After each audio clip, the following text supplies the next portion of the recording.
नमस्कार, आप देख रहे हैं के न्यूज नेशनल और मैं हूं आपके साथ में शोभित पाठक। तो रुक करते हैं महत्वपूर्ण सुर्खियों पर।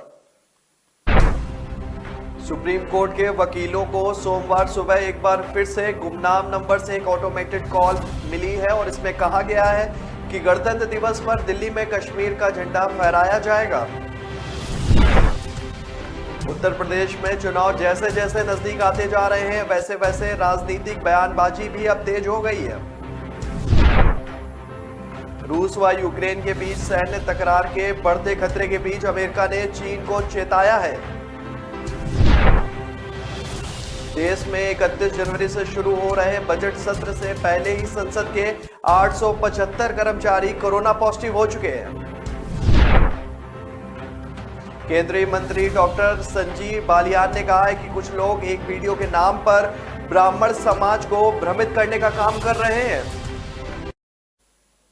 सुप्रीम कोर्ट के वकीलों को सोमवार सुबह एक बार फिर से गुमनाम नंबर से एक ऑटोमेटेड कॉल मिली है और इसमें कहा गया है कि गणतंत्र दिवस पर दिल्ली में कश्मीर का झंडा फहराया जाएगा। सुप्रीम कोर्ट के कुछ एडवोकेट ऑन रिकॉर्ड को किए गए कॉल में कॉलर ने खुद को इंडियन मुजाहिदीन के सदस्य होने का दावा किया है। उसने कहा है कि कश्मीर से अनुच्छेद 370 को निरस्त करने के लिए सुप्रीम कोर्ट उतना ही जिम्मेदार है जितना कि मोदी सरकार। मालूम हो कि इससे पहले भी सुप्रीम कोर्ट के वकीलों को गुमनाम नंबर से कॉल प्राप्त हुए थे। इस महीने की शुरुआत में वकीलों को यूनाइटेड किंगडम और कनाडा में गुमनाम नंबरों से कॉल आए थे, जिसमें पंजाब के हुसैन वाला फ्लाईओवर पर प्रधानमंत्री नरेंद्र मोदी के सुरक्षा का जो उल्लंघन की जिम्मेदारी भी ली गई थी। उस वक्त कॉलर ने सिख फॉर जस्टिस का सदस्य होने का भी दावा किया था। तब सुप्रीम कोर्ट के न्यायाधीशों को एक गैर सरकारी संगठन लॉयर्स वॉयस द्वारा दायर जनहित याचिका पर सुनवाई से परहेज करने की चेतावनी भी दी गई थी। लॉयर्स वॉयस ने पीएम की सुरक्षा भंग की जांच की मांग भी की थी। यूपी में चुनाव जैसे जैसे नजदीक आ रहे हैं वैसे वैसे राजनीतिक बयानबाजियां अब तेज हो गई हैं। इसी क्रम में आज भारतीय जनता पार्टी के राष्ट्रीय प्रवक्ता संबित पात्रा ने प्रेस वार्ता कर उत्तर प्रदेश के पूर्व मुख्यमंत्री और समाजवादी पार्टी के मुखिया अखिलेश यादव पर जमकर हमला बोला है। उन्होंने कहा कि इस चुनाव में जिन्ना को हमारी पार्टी ने नहीं लाया बल्कि अखिलेश यादव लेकर आए हैं। अखिलेश यादव पाकिस्तान को दुश्मन नहीं मानते, वे दुश्मन मानेंगे भी कैसे जो कि जिन्ना से प्यार करते हैं।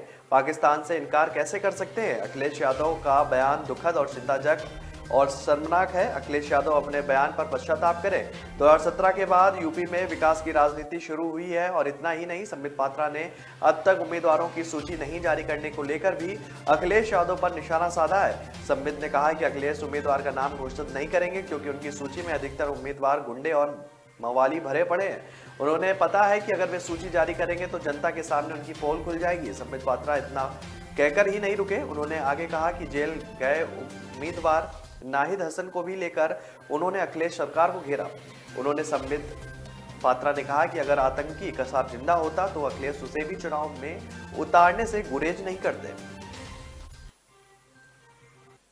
रूस व यूक्रेन के बीच सैन्य तकरार बढ़ते खतरे के बीच अमेरिका ने चीन को चेताया है। अमेरिका ने चीन को आगाह किया है कि वह इस मौके पर फायदा ताइवान में अपना दखल बढ़ाने के तौर पर ना उठाएं।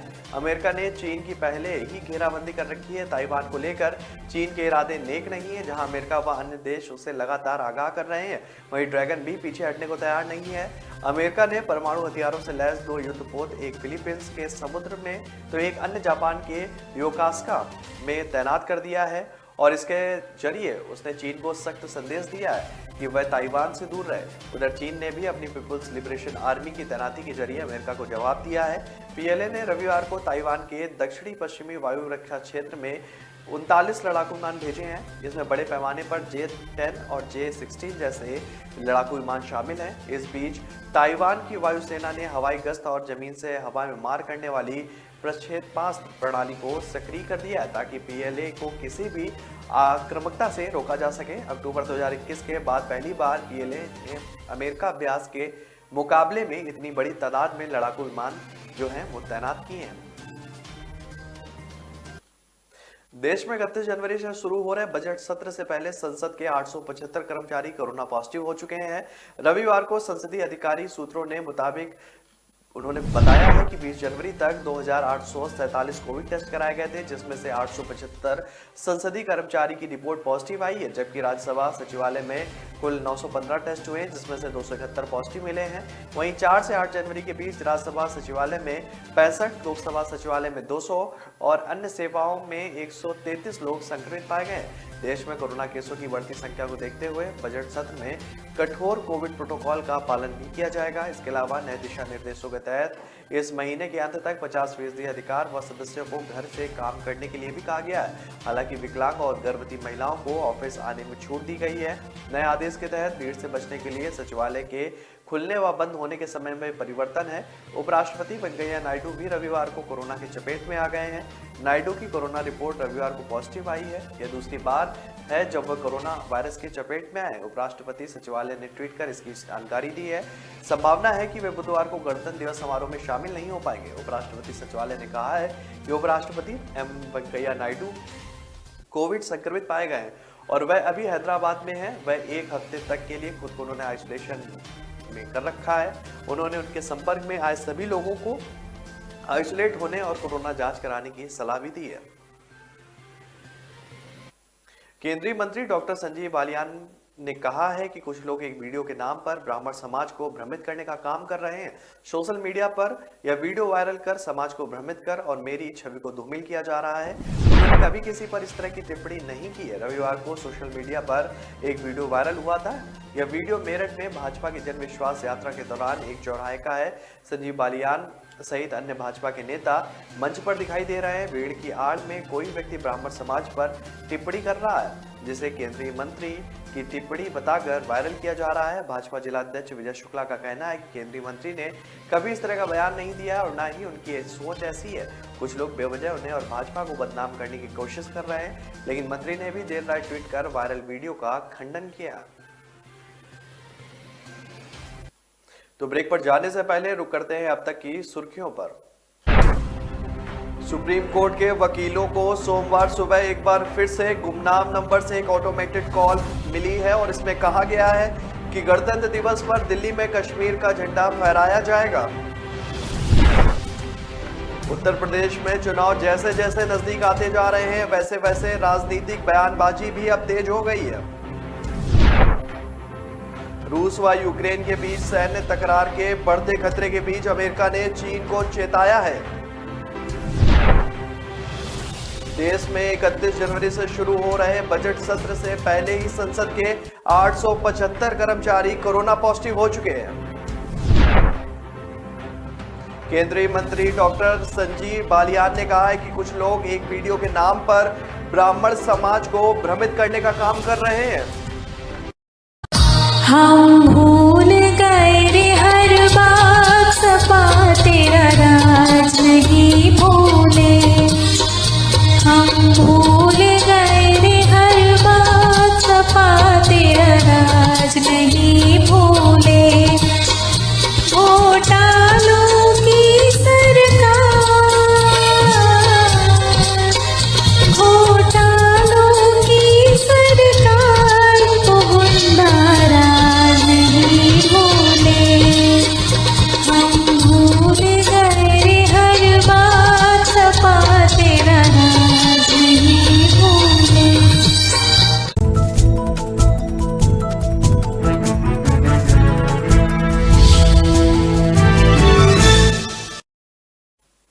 ब्रेक के बाद फिर स्वागत है आपका। रुक करते हैं आगे की खबरों पर।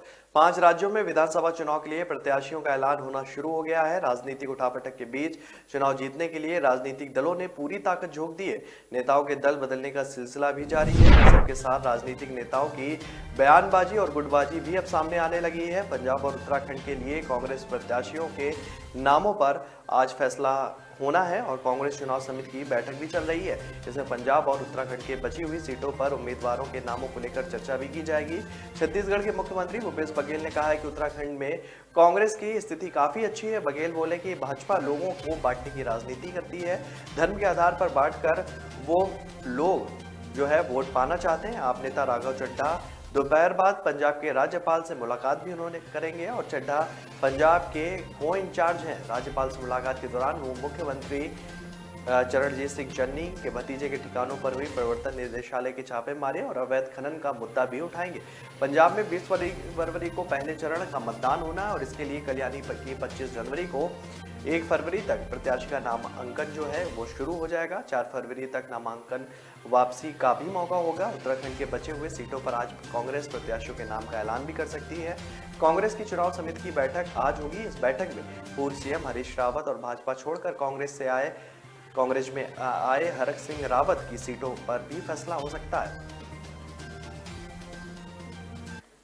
जवाहरलाल नेहरू विश्वविद्यालय परिसर में 17 जनवरी की रात पीएचडी की छात्रा से दुष्कर्म के प्रयास के आरोपी को वसंतकुंज थाना पुलिस ने गिरफ्तार कर लिया है। रविवार देर शाम से पकड़े गए आरोपी की पहचान मूल रूप से पश्चिम बंगाल निवासी अक्षय दोलाई के रूप में हुई है। पुलिस के मुताबिक आरोपी ने शराब के नशे में वारदात को अंजाम दिया था। करीब 1000 सीसीटीवी कैमरों की फुटेज खंगालने के बाद उसे गिरफ्तार किया गया है। आरोपी के कब्जे से छात्रा का मोबाइल, वारदात में इस्तेमाल आरोपी की स्कूटी और कपड़े बरामद हुए हैं। आरोपी भीकाजी कामा प्लेस स्थित मोबाइल रिपेयरिंग की दुकान पर काम करता है और दक्षिण पश्चिम जिला डीसीपी गौरव शर्मा ने बताया कि जेएनयू में छात्रा से दुष्कर्म के प्रयास की सूचना 17 जनवरी को मिली थी। सूचना मिलते ही डीसीपी अपनी टीम के साथ मौके पर पहुंच गए थे। मामला दर्ज करके उन्होंने छानबीन की, जिसके तहत उसको गिरफ्तार किया गया है। पंजाब के मुख्यमंत्री चरणजीत सिंह चन्नी ने कैप्टन अमरिंदर सिंह के बयानों पर कड़ी प्रतिक्रिया दी है। चन्नी ने कहा है कि जो लोग 4.5 साल में कुछ नहीं कर सके वह अब क्या करेंगे। कैप्टन के बयानों का कांग्रेस पर कोई भी असर नहीं पड़ता है और अपने विधानसभा क्षेत्र श्री चमकौर साहिब में चुनावी मुहिम का आगाज करने के लिए रखे श्री अखंड पाठ साहिब का भोग डलवाने के मौके पर चन्नी ने कहा कि लोगों को पता है कि कैप्टन ने भाजपा के साथ समझौता कर पंजाब तथा कृषि को नुकसान पहुंचाया है। कैप्टन अमरिंदर सिंह द्वारा कांग्रेसी विधायकों के रेत के कारोबार में लिप्त होने संबंधी बयान पर चन्नी ने कहा कि जब सांप निकल गया तो लकीर खींचने का कोई फायदा नहीं है। कैप्टन अमरिंदर सिंह बिना मतलब के पानी में लाठियां मार रहे हैं। जिस पार्टी में कैप्टन मुख्यमंत्री रहे हो वहां से जब उन्हें हटा दिया गया तो उन्होंने आरोप लगाना शुरू कर दिया। वहीं विक्रम सिंह मजीठिया और द्वारा अवैध खनन संबंधी लगाए आरोपों पर सीएम ने कहा है कि मुझे तपाया जा रहा है। मंत्री चन्नी ने दावा किया है कि जिस तरह जो है 3 महीनों में चमकौर साहिब में विकास कार्य हुए हैं उससे लोग खुश हैं और लोग हमारी पार्टी का ही साथ देंगे। ड्रग मामले में फंसे सीनियर अकाली नेता विक्रम सिंह मजीठिया की जमानत को लेकर दाखिल याचिका पर सोमवार को पंजाब हरियाणा हाईकोर्ट में सुनवाई की गई और इससे पहले हाईकोर्ट ने 18 जनवरी को मजीठिया को मिली अंतरिम जमानत को 24 जनवरी तक बढ़ा दिया था। मजीठिया के वकील के कोरोना पॉजिटिव होने के चलते सुनवाई टाली गई थी। पंजाब सरकार ने इस पर कोई आपत्ति नहीं की थी। इस दौरान पंजाब सरकार ने बताया था कि मजीठिया जांच में शामिल तो हो गए हैं लेकिन वह जांच में सहयोग नहीं कर रहे हैं। हाईकोर्ट ने स्पष्ट किया है यदि अगली सुनवाई पर बहस नहीं की गई तो अंतरिम जमानत का आदेश वापस ले लिया जाएगा।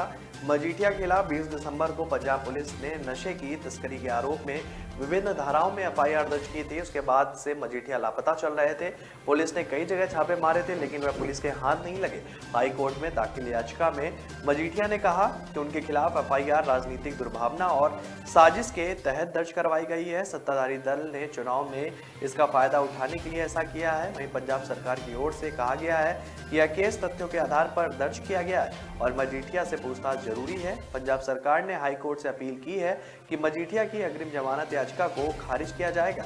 मजीठिया की ओर से मुकुल रोहतगी और पंजाब सरकार के लिए सुप्रीम कोर्ट के सीनियर एडवोकेट पी चिदम्बरम ने बहस की थी।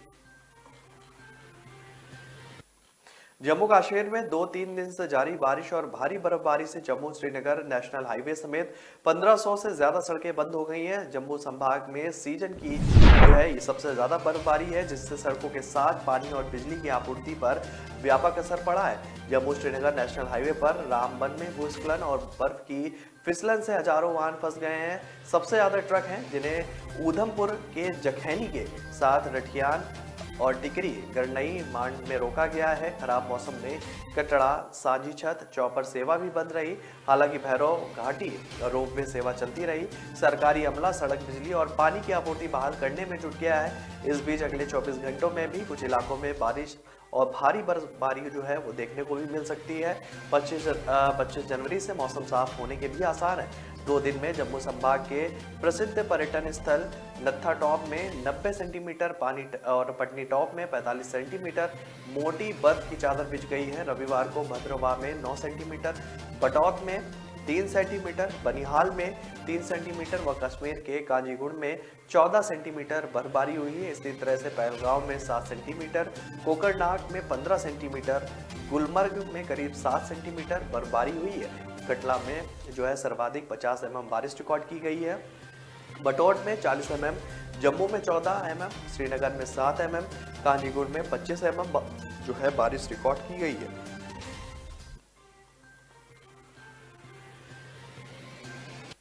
तो ब्रेक पर जाने से पहले रुक करते हैं अब तक की महत्वपूर्ण सुर्खियों पर। सुप्रीम कोर्ट के वकीलों को सोमवार सुबह एक बार फिर से गुमनाम नंबर से एक ऑटोमेटेड कॉल मिली है और इसमें कहा गया है कि गणतंत्र दिवस पर दिल्ली में कश्मीर का झंडा फहराया जाएगा। उत्तर प्रदेश में चुनाव जैसे जैसे नजदीक आते जा रहे हैं वैसे वैसे राजनीतिक बयानबाजी भी अब तेज हो गई है। रूस व यूक्रेन के बीच सैन्य तकरार के बढ़ते खतरे के बीच अमेरिका ने चीन को चेताया है। देश में 31 जनवरी से शुरू हो रहे बजट सत्र से पहले ही संसद के 875 कर्मचारी कोरोना पॉजिटिव हो चुके हैं। केंद्रीय मंत्री डॉक्टर संजीव बालियान ने कहा है कि कुछ लोग एक वीडियो के नाम पर ब्राह्मण समाज को भ्रमित करने का काम कर रहे हैं। न ऐश का न द्वेष का, यह दंगल है देश का। सुलगती समस्याओं के जुलसते सवालों का होगा दंगल देश का। प्रशासन के प्रश्नों को लेकर होगा दंगल देश का।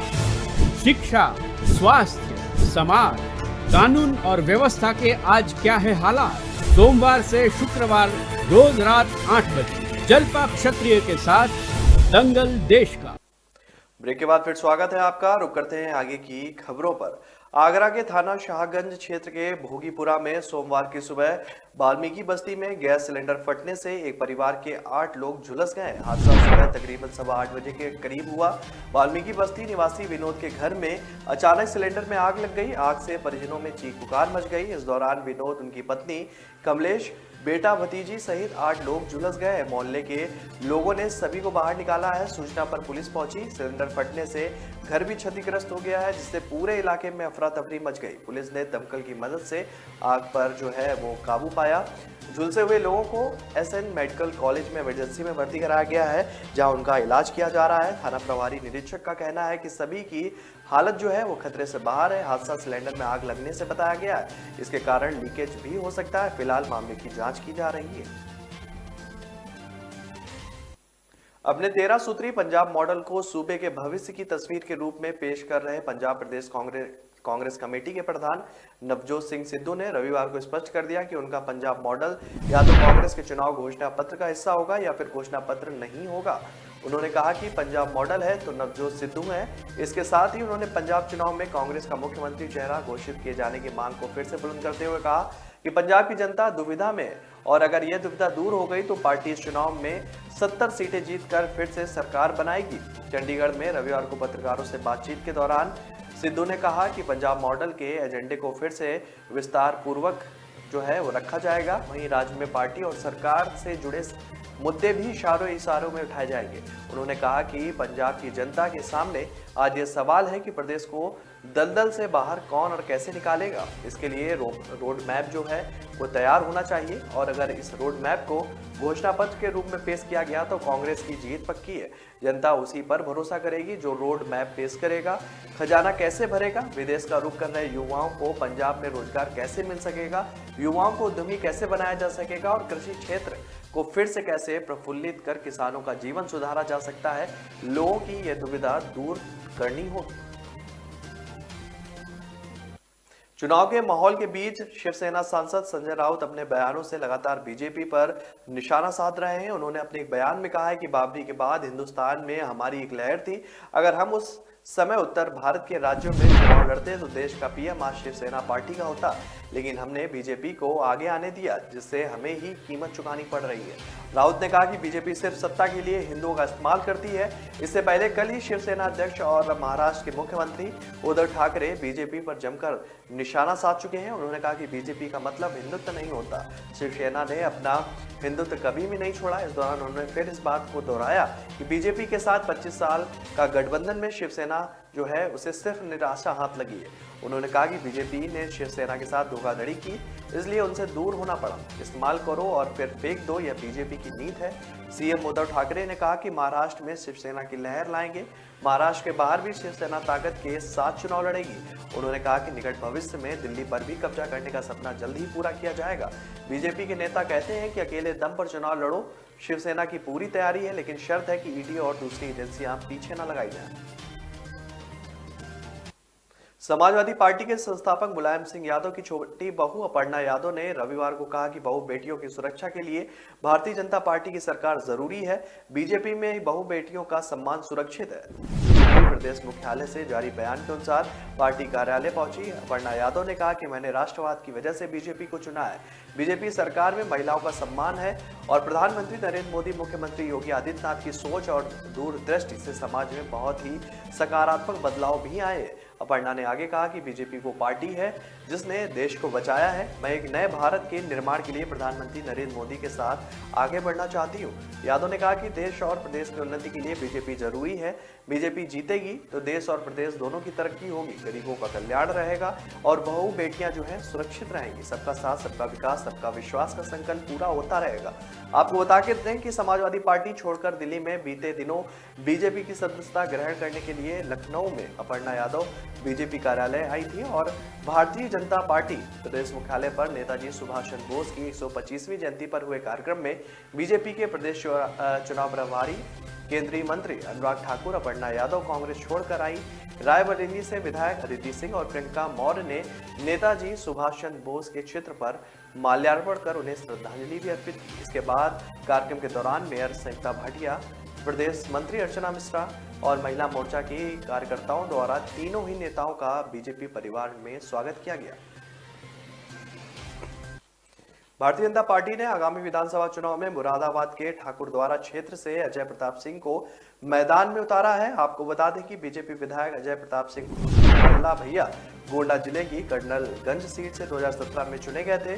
बीजेपी अब तक उम्मीदवारों की 3 लिस्ट जारी कर पाई है। पहली लिस्ट में 107 उम्मीदवारों के नामों का ऐलान किया गया था। दूसरी लिस्ट में सिर्फ 2 नाम थे। तीसरी लिस्ट में 85 उम्मीदवारों के नामों का ऐलान किया गया था। यानी कि 403 में से बीजेपी में अब 194 उम्मीदवारों के नामों का ऐलान हो गया है और 25 जनवरी यानी कि मंगलवार को बीजेपी केंद्रीय चुनाव समिति की बैठक भी है। उम्मीद की जा रही है कि तीन सीटों को लेकर बीजेपी इन दिन अपने जो है सारे पत्ते खोल सकती है और बीजेपी ने अपने 194 उम्मीदवारों की लिस्ट अब तक जारी की है। इसमें मुख्य तौर पर पहले, दूसरे, तीसरे और चौथे चरण के उम्मीदवारों के भी नाम शामिल हैं। तो फिलहाल इस बुलेटिन में मेरे साथ इतना ही। आगे की खबरों के लिए बने रहिए के न्यूज नेशनल के साथ। नमस्कार। सुप्रीम कोर्ट के वकीलों को सोमवार सुबह एक बार फिर से गुमनाम नंबर से एक ऑटोमेटेड कॉल मिली है और इसमें कहा गया है कि गणतंत्र दिवस पर दिल्ली में कश्मीर का झंडा फहराया जाएगा। उत्तर प्रदेश में चुनाव जैसे जैसे नजदीक आते जा रहे हैं वैसे वैसे राजनीतिक बयानबाजी भी अब तेज हो गई है। रूस व यूक्रेन के बीच सैन्य तकरार के बढ़ते खतरे के बीच अमेरिका ने चीन को चेताया है। देश में 31 जनवरी से शुरू हो रहे बजट सत्र से पहले ही संसद के 875 कर्मचारी कोरोना पॉजिटिव हो चुके हैं। केंद्रीय मंत्री डॉक्टर संजीव बालियान ने कहा है कि कुछ लोग एक वीडियो के नाम पर ब्राह्मण समाज को भ्रमित करने का काम कर रहे हैं।